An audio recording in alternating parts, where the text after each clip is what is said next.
Bom dia. Vejam só, depois de renovada a presidência da Câmara, a presidência do Senado, né, espera-se que pautas andem que estavam paradas, porque os presidentes da Câmara e do Senado estavam mais interessados em permanecer nas suas cadeiras de chefe de poder.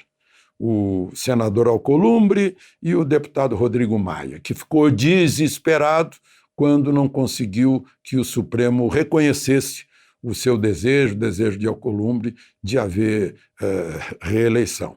O Supremo não podia reconhecer porque está muito, muito claro na Constituição que é vedada a eleição para o período seguinte, né? Mas só que ainda deu 6-5, devia dar 11-0. Mas, enfim, Rodrigo Maia passou a agir emocionalmente, acabou se dando mal, né?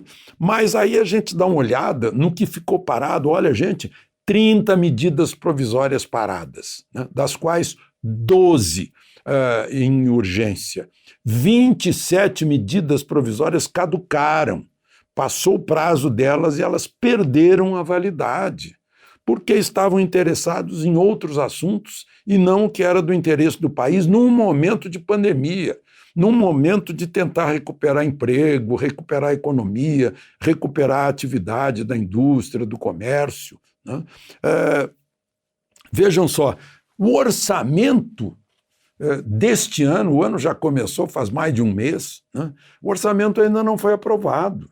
É uma coisa incrível, né? As reformas estão lá esperando. Reforma administrativa, a reforma tributária, a privatização da Eletrobras, aqueles marcos legais de gás natural, de petróleo, de cabotagem, de startups, de câmbio, de ferrovias, de setor elétrico, né, leis de fundo público, de remuneração do funcionalismo com teto, né, o pacto federativo muito importante, a autonomia do Banco Central. Tem coisas que foi votado numa casa, não foi votado no outro e vice-versa. Tudo parado, porque os dois estavam querendo ficar, né, e não conseguiram ficar, obviamente, né?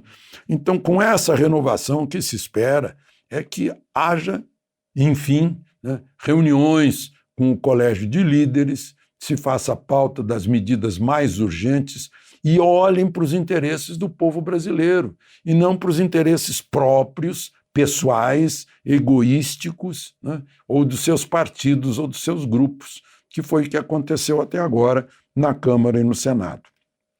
Rodrigo Maia, né, perdeu a presidência da Câmara, perdeu o avião da FAB, perdeu o DEM praticamente, porque chegou a um ponto em que o presidente do seu partido, com pena dele, decidiu que o partido ia dizer que ia ficar neutro, ficar isento, né, e não apoiar diretamente, deixar o Rodrigo Maia no pincel tirando a escada, que foi o que foi feito, né?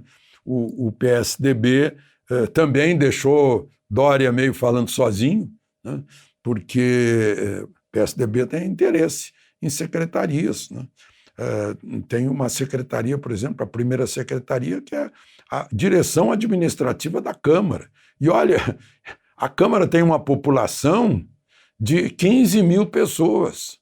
A primeira secretaria é poder de prefeito municipal. 15 mil pessoas são geridas por essa primeira secretaria. Mas, enfim, está aí, vamos esperar agora que ande com pautas em que possam olhar para os interesses do povo brasileiro, né, e não para os seus interesses pessoais em busca de poder. Isso já foi. Agora, pelos próximos 2 anos, tem uma nova administração e vamos torcer que hajam com responsabilidade na presidência da Câmara e do Senado, sobretudo com patriotismo, olhando para o país, olhando para as necessidades do país num momento muito, muito difícil, que é o momento de pagar a conta da pandemia e sair dessa recessão em que o país entrou obrigatoriamente, né? A gente vê que o país ainda saiu bem, porque terminou o ano com uma inflação inferior a 5%, né? Sinal que a economia se mantém saudável, embora todas essas, tudo que poderia contrariar a renda, o emprego, a atividade econômica, o comércio, a indústria, a produção, tudo foi usado, né? E ainda assim o Brasil resistiu, o brasileiro resistiu. De Brasília, Alexandre Garcia.